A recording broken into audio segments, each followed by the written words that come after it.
vocês já viram aqui com a gente, o doutor Davi é médico ortopedista pediátrico, né, pelo HCFM USP, é preceptor de ortopedia pediátrica da PUC USP, entre outros lugares que ele trabalha também. Professor de ortopedia do Estratégia Med, né, que é o curso preparatório online para provas de residência médica, que, aliás, é importantíssimo alguém preparar os futuros médicos para esse exame, né, nesse curso, porque é muito importante que tenha um médico didático. E o doutor Davi vai nos falar sobre um assunto que exige bastante didática, porque nós vamos falar sobre paralisia cerebral, que é uma coisa que poucas pessoas entendem. A paralisia cerebral por definição, é uma lesão no cérebro que está em desenvolvimento. Ela pode acontecer ainda na gestação, quando essa mãe está com a criança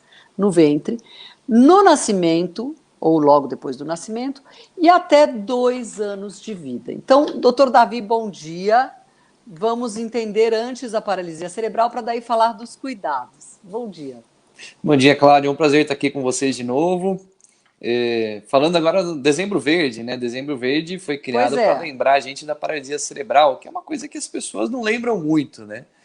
E é exatamente isso que você pontuou, né? Ela pode ocorrer desde quando a criança está dentro da barriga até 2 anos de vida, que é uma coisa meio surpreendente quando você para pensar, que você não pensa que você pode ter uma paralisia cerebral mais tarde, né? Depois que nasceu. O que pode causar essa paralisia cerebral mais tarde, numa criança com 1 ano, já andando? O que causa 2 isso? causas principais. Uma que é fácil de entender, que é trauma, né? Então imagina você ter bater a cabeça, cair. Exatamente, um trauma craniano com sangramento e vai causar uma lesão cerebral. E a outra é uma coisa que a gente não lembra, que é a infecção. Então, por exemplo, meningite. Então, meningite é uma causa importante, graças a Deus, como tem vacinação para meningite, a gente não tem tantos casos assim, mas uma causa importante de paralisia cerebral. E um outro caso que foi um paciente meu, inclusive, de uns anos atrás, que me surpreendeu muito, foi um acidente doméstico, que ele se queimou, e aí ele teve um choque, né, porque ele queimou uma área muito grande do corpo, ele teve um choque, teve parada cardíaca 4 vezes, então essa foi a causa da paralisia cerebral dele. Criancinha. E é surpreendente, porque é um acidente doméstico bobo, né? Você imagina, puxa vida, né? Caiu e se queimou com panela de água quente, mas você vê a gravidade que tem, sobreviveu, mas com uma grande lesão. Muita sequela, doutor? Muita. Um paciente grave, assim. E me surpreendeu, me marcou bastante isso, porque é uma coisa que a gente não lembra. Eu sempre falo de trauma e infecção, a gente esquece, né, dessas coisas mais simples que são os traumas, os acidentes domésticos, né? Agora, doutor, a sequela da paralisia cerebral, ela pode ser mais leve, mais pesada? O que determina isso? Não tem como determinar. É difícil de dizer, porque a gente não consegue ver, assim, os neurologistas gostam muito de pedir uma tomografia do crânio, né, para ver a paralisia cerebral. Só que, na verdade, você geralmente não vê uma lesão, assim, você não vê nada muito claro. Então, muitas vezes eles pedem esse exame para você excluir outras coisas, como um tumor, alguma outra lesão, alguma malformação cerebral. Na paralisia cerebral, você vai ver um cérebro praticamente normal, mas é que deu o azar de ter uma lesão em um ponto específico, e dependendo do ponto onde pegou, você tem apresentações diferentes da paralisia cerebral. E aí, assim, essa criança, muitas vezes, eu vejo casos assim, tenho um amigo que teve paralisia cerebral, e ele tem muita dificuldade de falar, mas e muita dificuldade de se locomover, ele usa cadeira de roda, tal, mas ele também tem um problema de ficar ereto, usa um colete, mas ele tem uma inteligência assombrosa, ele toca um instituto, que é um instituto que ensina inglês para pessoas com deficiência visual, ele é fantástico, é o Gustavo. Aliás, o instituto dele chama Open Door. E ele tem muita dificuldade de falar. E aí as pessoas confundem a pessoa que não consegue falar, por conta até da paralisia, com deficiência intelectual. Acham que ele não entende, que não sei o quê. Não tem nada a ver uma coisa com a outra, né? Não tem nada a ver. Inclusive, lá na PUC nós temos um funcionário que é exatamente assim. Quando eu entrei na faculdade lá, que eu fiz a faculdade lá e depois voltei como preceptor, né? Eu tinha um funcionário que era exatamente isso, exatamente como você descreveu. Dificuldade de andar, dificuldade de falar, mas inteligência totalmente normal. E aí, quando você entra na faculdade sem saber direito, você fica meio surpreso, depois você aprende que na paralisia cerebral são coisas separadas, né? Então você pode ter uma inteligência preservada e até acima da média, mas ela tem É, dificuldade de falar porque o problema é motor. Então, na verdade, ela tem dificuldade de articular a fala e que também na de fazer os verdade movimentos. essa lesão no cérebro, então, é uma lesão que acontece aonde regula ali a motricidade, os Exatamente. movimentos, a fala, e não necessariamente o intelecto. Às vezes afeta o intelecto ou não? Afeta. Então, a gente tem alguns casos mais graves, são principalmente aqueles que são cadeirantes, né? Dependendo aí do grau de lesão, aí você vai ter uma lesão de uma grande área, e aqueles cadeirantes que não conseguem mover nada, que mal e mal movem, estabilizam o pescoço, às vezes nem isso estabilizam. Aí eles acabam tendo um comprometimento grande aí de inteligência também, geralmente com um quadro convulsivo associado. Então, são aqueles casos bem graves de Esse é paralisia, caso bem grave mesmo, pois que é é. o que a gente lembra, principalmente quando você fala de paralisia. Porque, na verdade, a grande maioria das pessoas tem uma paralisia muito leve, ainda mais leve do que esses dois casos que a gente descreveu de Às pessoas vezes fica, funcionais. Né? arrasta uma perna, dá uma ligeira diferença na fala, mas leva uma vida normal, né? Exatamente, às vezes é uma coisa extremamente discreta e você nem percebe. E você vai Agora, vamos, descobrir quando vamos vai investigar essa entender coisinha. agora. A criança, então, a criança sofreu essa lesão, tem algumas sequelas. O pai e a mãe já desesperam, já acham que o futuro dessa criança está comprometido completamente, não vai ter jeito. Tem jeito, melhora, se for melhor assistido, vai ter uma melhora significativa ao longo da vida. Como é que funciona isso, doutor Davi? Só uma coisa para os pais entenderem, os pais estão assistindo, né? A paralisia cerebral eu gosto de comparar com um acidente vascular cerebral na criança. Então, o que, que quer dizer? Você tem uma lesão no cérebro, que é uma lesão não progressiva. Então, você fez a lesão no tecido cerebral, essa lesão não vai evoluir. Você não tem um AVC e continua AVCzando. Você tem é pontual. E aí Entendi. isso vai ter uma sequela motora. Então, a sequela motora é uma coisa que avança. Ela pode piorar, mas não a lesão cerebral. E isso é numa criança, né, no cérebro imaturo. Então, é como se fosse um derrame, inclusive derrame, embora muito raro em criança, é uma causa de paralisia cerebral, né? Mas é como se fosse um derrame numa criança abaixo de 2 anos aí. Então, com isso, a gente já consegue entender que, na verdade, você não vai conseguir mexer naquela lesão cerebral. Você vai Quer conseguir dizer, mexer nas sequelas motoras, que é o que a você gente vai trata. melhorar as sequelas, vai melhorar Exatamente. o reflexo da paralisia. A paralisia em si, ela do jeito que tá, vai ficar. Não melhora Exatamente. nem. Onde Agora, lesou, lesou. piora, doutor? Pode piorar A ou parte piora o motora pode resultado? piorar. Então, isso que acontece, você vai ter o tipo mais comum é o que a gente chama de espasticidade, que tem uma contratura muscular. Então, essa contratura, que é o mesmo que você vê no derrame, né? Essa contratura ela vai ficando progressivamente pior com o passar do tempo. E o que a gente faz para tratar isso são várias coisas, né? A mais simples delas é a fisioterapia, que é uma coisa que vai sempre fazer. Ela vai ajudando a melhorar, vai ajudando a prevenir essas evoluções, as contraturas, as pioras. E aí nós temos outras técnicas que vão sendo progressivamente mais invasivas para tratar. Então, fisioterapia é um tratamento sempre indicado. Isso, essencial e sempre indicado. E a gente consegue esse tipo de tratamento no SUS, por exemplo? É bem difícil. Depende muito do lugar onde você está. Então, eu vou te dar dois exemplos diferentes, né? São Paulo, e na verdade São Paulo você tem vários exemplos diferentes dentro de São Paulo, porque eu já trabalhei na Também. atenção quaternária, que é lá na HC, que a gente tem tudo lá dentro, né? E já trabalhei na atenção secundária, que é como aqueles rede hora certa, que a gente depende de fila de encaminhamento. Então, se eu pego o paciente com paralisia cerebral lá, eu preciso encaminhar, e aí tem uma fila com tempo de espera variável, que é bem complicado. Nossa, E a que gente tem, por triste. exemplo, em Sorocaba, que a gente atende, é um serviço terciário, então eu atendo paralisia cerebral, eu opero o paciente com paralisia cerebral, só que a fisioterapia não é na faculdade, a fisioterapia é na rede do SUS. E aí ela cai naquela fila que eu tenho Mas cai que na fila cair na também. fila, exatamente. Então, muitas vezes eu tenho pacientes que poderiam ter resultado melhor, mas como tem esse problema organizacional do SUS, eles acabam ficando na fila. Então a gente Agora, tem deixa eu algumas entender uma dificuldades. coisa. Às vezes, então, assim, digamos, tem uma fila para essa fisioterapia. A indicação da fisioterapia é que esse paciente, uma vez que chegue como no primeiro da fila, que o SUS atenda com uma sessão por semana, por exemplo. Aí, na hora que esse paciente chega ao final da fila, né, no primeiro lugar da fila, ele consegue ser atendido uma vez por semana ou ele vai fazer essa fila para cada sessão?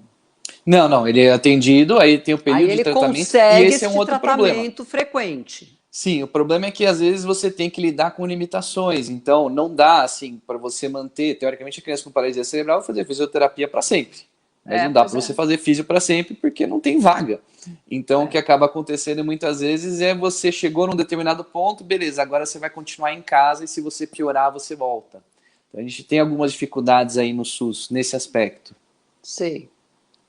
O que a gente, agora mudando o assunto, já que você está aí dentro, que você está vendo isso acontecer, qual seria uma providência de ordem prática para melhorar isto no SUS? Porque a gente vê aí as autoridades fazendo coisas mirabolantes, gastando zilhões em dinheiro, né? E, de repente, uma providência prática pode mudar completamente, pode ajudar muito. Você tem alguma ideia disso? Vocês médicos, vocês conversam entre si, vocês pensam nisso? A gente comenta bastante de integração, então tem uma integração legal nesses sistemas. Por exemplo, paciente que foi operado de paralisia, ele teria que fazer imediatamente a fisioterapia, não dá para ele entrar numa fila, né? Pois é. Você fala de triagem, triagem não é uma coisa muito bem vista, porque você teria que passar, você teria que ter um critério para passar alguém mais grave na frente, sabe? E Não, aí acaba, às vezes é injusto, mas é uma possibilidade. Mas a integração da gente, dos serviços entre si, de um prontuário único, é uma coisa muito legal que a gente ainda não conseguiu, que é muito difícil. E é muito difícil esse prontuário único? Por que é tão difícil? É uma Você questão precisa de sistema, de tecnologia? Sistema sigilo, e são 3 esferas, da municipal até a federal, que a gente tem serviço de vários níveis, então isso é bem complicado. Chegou na federal, dançou. E aí tem integração do particular, convênio, é bem difícil fazer uma coisa dessas. É muita gente, é muitas esferas. Mas é difícil, né? Exatamente. E uma coisa que eu sou muito favorável é que é a telemedicina, que eu acho que a gente devia aproveitar esse gancho. Então a gente tem algumas crianças que poderiam fazer uma fisioterapia em casa, os casos mais leves, que com o fisioterapeuta orientando, eu acho que daria muito bem para fazer a terapia em casa. E aí você economizaria... Desculpa te interromper. Sim. Eu estou com a Jane Pereira, que se não sai aqui a pergunta, ela está pelo Facebook. Ela está dizendo, e em casos que a criança ou adolescente, que já tem 11 ou 12 anos, normal, de repente fica como se tivesse um retardo por causa de um trauma psicológico. Foi trauma psicológico ou ela já nasceu assim e desenvolveu mais tarde? Porque aconteceu com o primo dela. É uma coisa difícil de responder vendo só um textinho pequenininho, mas isso pode acontecer, tá? Você pode ter traumas psicológicos que causam sequelas mentais importantes, então não é impossível, e também não é impossível você ter tido alguma coisa que lesou depois, e aí causar esses atrasos. Então a gente tem algumas doenças que fazem isso sim, mas não necessariamente nasceu com ela, pode ter desenvolvido depois. A Terezinha está dizendo que o filho teve meningite no 3º dia de vida, em 73, mas até hoje ele sofre com crises de epilepsia. Isso é sequela ou ele já tinha epilepsia? Não, deve ter sido sequela da meningite mesmo, e fica o lembrete aí para todo mundo, por favor, vacinem seus filhos, especialmente para meningite, que é uma coisa assustadora. Gente, tem vacina de meningite, pelo amor de Deus, né? Não vamos entrar numas viagens que, vacina faz mal, eu ouvi dizer, a vizinha, todas as vacinas nós em São Paulo, o Butantan é referência no mundo inteiro de vacinas, inteiro, o mundo inteiro vem visitar o Butantan, vem saber como é que é feito. Eu costumo dizer aqui, o último trabalho que eu fiz antes da pandemia foi uma visita ao Butantan, porque eles iam comemorar 100 anos de Butantan. E nós íamos organizar a festa ali, iam fazer uma festa, lógico que antes dessa pandemia toda. Para isso, nós tivemos que visitar todo o instituto, saber da história, entender como é que ia funcionar. Eu fiquei perplexa, olha que eu já visitei coisas no mundo todo, já visitei laboratórios grandes. A fábrica de vacinas do Butantan é uma coisa de cair o queixo. Eu vi aquilo e aquilo não aparece, porque eles não ficam fazendo propaganda, não ficam falando. Agora, é um negócio que devia ser aberto à visitação, de tão bonito que é e de tão impressionante. Então, as vacinas nossas são referência no mundo inteiro, a gente tem que confiar nisso, parar de ter complexo colonial, achar que é melhor a grama do vizinho é mais verde, que fora daqui é melhor, porque não é. Nesse quesito de vacina não é não, né, doutor? Exatamente. E o nosso Programa Nacional de Vacinação é o melhor do mundo, na verdade, é o melhor mais do mundo. completo. É o melhor do mundo, exatamente, é referência, mas é isso que as pessoas não entendem, né? Enfim, voltando aí, o Rafael está pedindo para a gente fazer um intervalo que vai tocar música e voltamos já já. É isso, Rafa? E a gente volta já já. Aqui na capital, ligado na Cláudia Matarazzo. Voltamos com o Dr. Davi Nordon. Estamos falando hoje de paralisia cerebral. Dr. Davi, tem gente que ainda, por incrível que pareça, nesse mundo que a gente acha que é tão moderno, esse mundo da inclusão, tem gente que acha que está protegendo o filho ao não mostrá-lo ao mundo, não deixar ele conviver com outras crianças por conta de ter paralisia cerebral. E tem gente que não. Eu tenho uma grande amiga que teve uma menina com paralisia cerebral que frequentou a escola da minha filha e a minha filha vivia falando: a gente faz corrida com a cadeira de roda da Paulinha, a gente isso, a gente aquilo. Depois, quando ela era bem mais velha, já com 14, 15 anos, saiu da escola, mas não por problemas com a escola, foi estudar em outro lugar. Então, como é que o senhor vê isso? A criança com paralisia cerebral, tudo bem, ela tem um monte de limitações, mas não é bom para o desenvolvimento dela conviver com outras crianças, frequentar uma escola normal e não uma escola, se ela não tiver um problema intelectual, uma deficiência intelectual, não é bom ela frequentar uma escola normal? Com certeza. Na verdade, mesmo os que têm deficiência, né, a gente está amparado pela lei que eles têm que ter um suporte. Então, a escola tem que suprir de alguma forma a educação dessa criança. Tanto quando a gente fala de paralisia cerebral, em que você tem uma dificuldade de aprendizado, não todos os casos, né, mas os casos que tem, como quando a gente fala com superdotação também. Então, as crianças superdotadas também têm direito a uma assistência especial de aprendizado.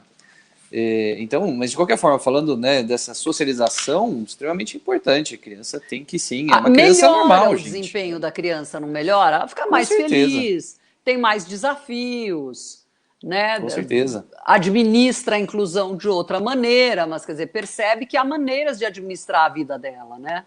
Ele vai ser assim, especialmente esses que conseguem andar com mais tranquilidade, né? E se tem um nível de inteligência preservado, vão ter uma vida funcional. Vão ter uma vida normal, muito boa, né?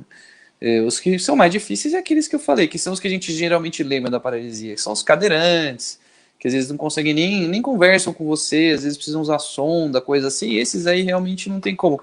Mas os que têm um nível de inteligência preservado, sem dúvida alguma, tem que ir para a escola normal mesmo. Você sabe que eu sempre conto aqui um caso, porque a gente tem também, nós temos um bloqueio. Esse meu amigo Gustavo, eu conheci por conta de um livro que eu escrevi sobre pessoas com deficiência e eu precisava entrevistá-lo. E foi em 2009. E aí eu marquei a entrevista com a mãe dele, ele anda sempre com a mãe, porque a mãe serve meio que de intérprete, porque ele tem muita dificuldade de falar, e ele gosta de falar, ele fala muito, ele é muito vibrante, só que a gente não entende. E aí marquei essa tal entrevista, fui na casa dele, estava lá a mãe dele, oi, bom dia, oi, Gustavo, ok? E eu ali, né, liguei o gravador, falei, então, Gustavo, vamos conversar. Aí nisso a dona Marilourdes saiu, falou, tchau, vou fazer um café, sei lá o quê. E o Gustavo desandou a falar comigo e eu não entendia nada, mas nada era nada mesmo. Aquilo, eu falei, gente, onde é que eu fui me meter? Eu não consigo entender, como é que eu vou fazer? Não teve jeito, doutor, eu tive que entender. Aí o que faz, né? A gente fala assim, não, Gustavo, não entendi, começa de novo. Aí ele gesticulava, aí eu tentava adivinhar a frase. Bom, no fim estávamos nos entendendo às mil maravilhas. Então, também a gente não faz esse esforço, né?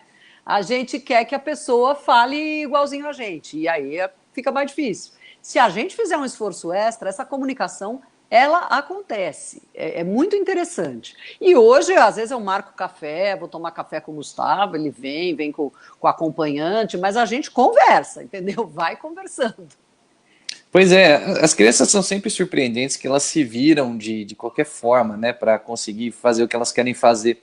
Isso me lembrou, não é um caso de paralisia cerebral, mas lembrou um caso muito marcante que é da Helen Keller, não sei se, acredito que você É conhece, verdade, né? é. Cega, surda e muda e escrevia, virou professora, escreveu livros e tal, uma coisa inacreditável a história dela, né? Pensa uma pessoa cega, surda e muda para se comunicar. Exatamente. Vale a E, pena ler a vida dessa mulher. Quem gosta de ler, pega aí, tem livro online, tem a biografia dela, que eu sei que tem. É fascinante. Helen Keller, com K e 2 L's.